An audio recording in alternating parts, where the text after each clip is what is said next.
Welcome to the podcast. Today we're diving into how finance is being reshaped by technology. Think open finance versus decentralized finance. Absolutely. It's fascinating, right? This whole idea of using tech to make financial systems more transparent and accessible is really shaking things up. Exactly. So, on one side, we've got open finance, which is essentially a tech driven evolution of traditional banking. It takes the idea of open banking and expands it, using APIs to aggregate data and offer a more inclusive financial experience. Yep. Right. And it's built on existing infrastructures, which means it's still deeply rooted in regulated environments. That blend of traditional systems with new tech is really interesting. It is. It's like imagine your everyday bank teaming up with cutting edge tech, sort of like mixing an old recipe with a modern twist to truly enhance customer control over financial Yeah. data. Exactly. And that emphasis on data accessibility helps create a single consolidated view of finances. But then there's the twist with decentralized finance. Yeah, DeFi is a whole other ball game. It's like completely cutting out the middlemen. Instead of banks being the go betweens, you're using blockchain technology where smart contracts run the show. Right. And that means lower fees and sometimes even higher returns because you're not paying all those extra costs that come with intermediaries. Exactly. It's like a system where trust is built into the code rather than being enforced by human institutions. It's all peer to peer, no third parties. Mm. But here's where it gets tricky. While DeFi promises complete autonomy, it also demands a high level of technical savvy. A misstep, and you could, well, face some serious losses. True enough, open finance tries to strike a balance. It leverages tech for better access and innovation without totally discarding the safety nets provided by regulation. Yeah. That's a key point. With open finance, you inherit the regulatory frameworks of traditional banks. So while you're getting more transparency, there's still a central authority basically overseeing things. Right? And that hybrid model really shines when you consider use cases like API integration. For example, linking your bank accounts to robo advisors or AI budgeting tools lets you manage your money more smartly without having to jump through hoops. Absolutely. Yeah, and I like how open finance employs open source tools. It promotes collaboration and transparency, which is a big shift away from the old closed financial systems. Precisely. It's like a community driven project where everyone can see the code, contribute improvements, and build creative solutions for financial management. Yep. Meanwhile, in the DeFi world, the whole idea is to remove any intermediaries entirely. I mean, every transaction is recorded on a public ledger, making the process highly transparent, but also exposing it to new kinds of risks. Right. And that transparency is a double edged sword. While it enhances security through decentralization, it also means if there's a vulnerability in the code, it's out there for the world to see and exploit. Mm, exactly. And while decentralized exchanges and lending protocols in DeFi are creating opportunities for, say, earning interest on crypto or borrowing against assets, the learning curve and risk factor are definitely higher. Totally. Take lending protocols. They offer a neat way to borrow and lend without banks, but you need to be really clear on how the smart contracts work. A mistake might lead to, financial loss. Yep, I get that.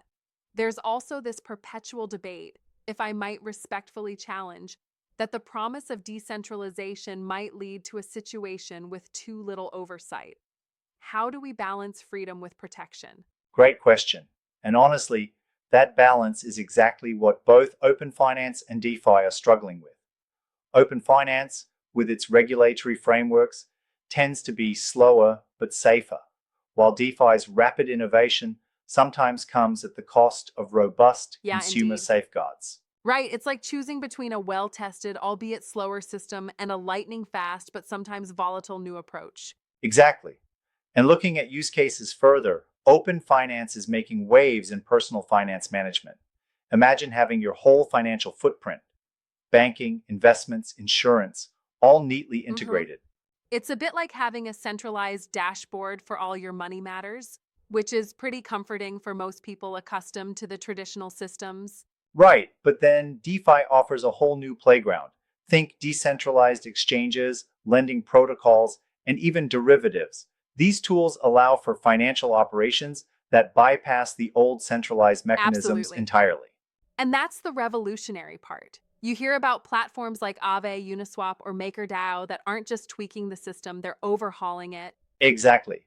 But you have to consider that with great power comes, well, great responsibility. The trust in decentralized finance is placed entirely in the code, and any bug or hack can have monumental consequences. Right. And that's where the risk really stands out.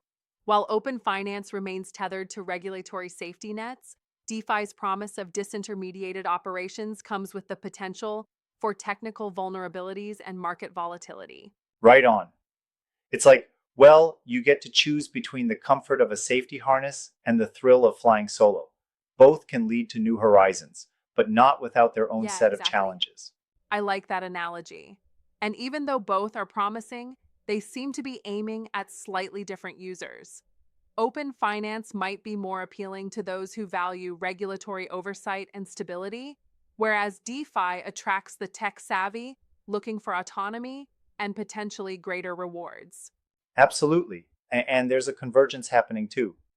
Traditional institutions are eyeing blockchain innovations to remain competitive, potentially bridging the gap between the two models. Mm. True, we might eventually see banks integrating decentralized protocols into their offerings, creating a sort of hybrid model.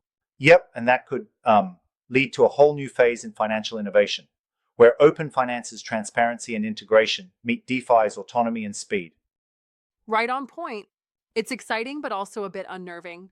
The rapid pace of change might outstrip regulatory and consumer protections. Well, that's the challenge, isn't it? Balancing innovation with security. Open finance still has to handle issues like data privacy and API interoperability, while DeFi must tackle its vulnerabilities and technical complexities. Yep, absolutely. And both need to overcome those obstacles if they're going to gain widespread trust and adoption. There's a lot riding on ensuring that speed doesn't undermine safety. Exactly. It's like building a bridge that's both fast and sturdy. You can't compromise on either side if you want people to cross it Right, safely. indeed. So, overall, while open finance is evolving to make traditional systems more accessible, decentralized finance is rewriting the rules entirely by leveraging blockchain's decentralized nature. Precisely. And it's this dynamic tension between evolution and revolution that makes the future of finance so interesting. We're witnessing a transformation that might combine Mm, both approaches for the benefit of all. it's a fascinating landscape. And despite the challenges, we're definitely on the brink of a financial future that's more inclusive, transparent, and innovative. Absolutely. Whether you're drawn to the reliability of open finance or the bold new frontier of DeFi, both sectors are pushing us to reimagine what financial freedom really means. Right, absolutely. And as regulations and technologies evolve, we might even see a merging of values where openness meets decentralization in a secure, user friendly package. Exactly. It's like the best of both worlds. Inclusive, data rich environments backed by solid, albeit traditional frameworks, alongside the innovative, trustless world of blockchain. Indeed. But we must remain cautious. The potential for data breaches, fraud, and technical mishaps looms large, especially in the nascent DeFi arena. For sure, the future of finance isn't a simple contest between two models. It's a landscape in flux where risk and reward coexist, continuously challenging us to innovate smarter and safer. Absolutely.